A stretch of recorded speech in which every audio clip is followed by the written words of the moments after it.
Your child's future is a huge expense. College can cost hundreds of thousands of dollars today.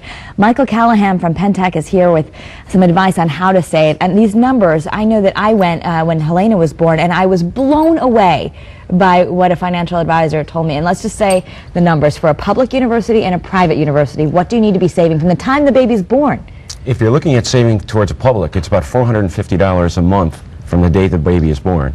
From a private, it's around $900 a month. And that's for one child? That's for one child. So you're saying if you have two children, you need to double those numbers? Yes. Oh my. I mean, how can people afford that? I guess the short answer is most people can't afford that. Most people really can't afford to do it. And I think one of the big issues that you always have to look at is what's the trade-off?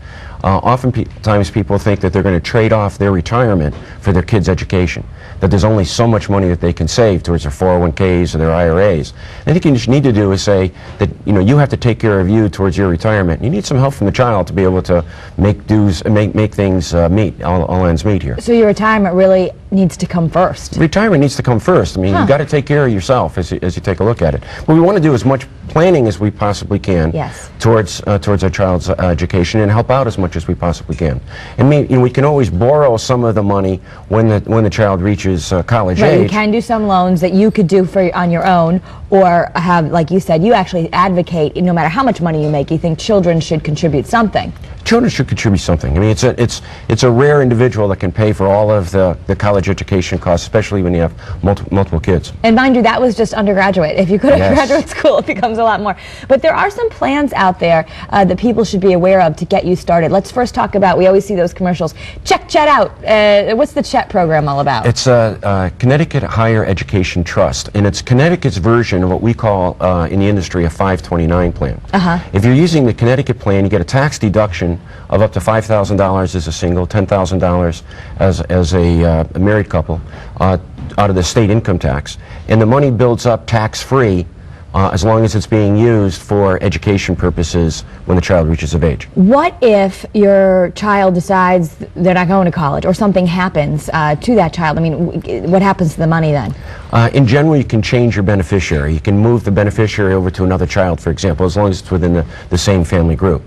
Now, a 529 plan would be different because that could apply to any school. It wouldn't have to just be a Connecticut school.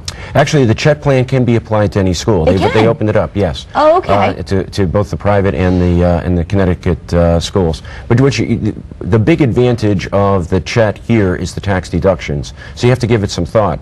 The disadvantage is that the investments are limited, and a lot of people would rather have it expanded investment options. Okay, so you could use it, but some people may not like where the money is being put to be invested. Is that That's correct. Okay. Now, what would a 529 plan do for us? Well, it's the same thing. It's the Chet is Connecticut's 529 plan. Each one of the 529 plans are set up by individual states. Most of the time, they're all mutually reciprocal in their agreements of not being able to tax the earnings on a state level. So it's another way to have tax-free earnings building up. And also what I understand from the 529 plan, because that's what they had set up for us, was that you can switch it to any child. That's correct. And you could actually decide, if none of your children went to college, you could use it yourself for further education. Yes, you can. Okay. Well, these are confusing questions. I guess the bottom line is we have to start saving something. And you really should consult a professional, so you can always reach Michael Callahan at Pentec if you have more questions. Yes. But that's a lot of money, huh? $900 a month to go to, if they want to go to Yale from the day the child's born. It's crazy. Sure is. All right.